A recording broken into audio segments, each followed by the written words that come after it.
Singapore Airlines right now. So this is close to 1 year flight now with Singapore Airlines.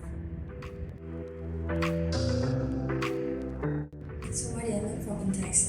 At first, before I joined 𝒂𝒊, I was a very timid person and I don't really dare to conversations with others. But after the time when I joined 𝒂𝒊, I realize that my communication has improved a lot.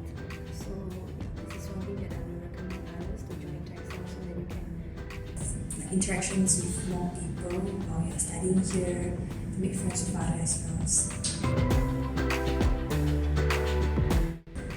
I would say one of the challenges to being a cabin crew is that you have to work with different kind of people.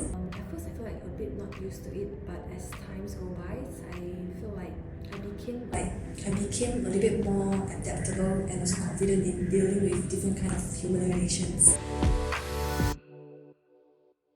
So would I recommend 𝒂𝒊 to others? I would say it's definitely yes, because in 𒂂� not only you can learn all the basic aircraft knowledge and also a lot of soft skill that can prep you for future airline trainings.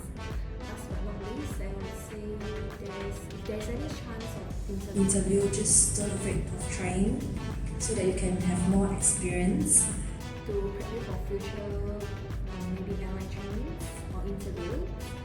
So guys, you want to be a cabin crew, this is the place for you.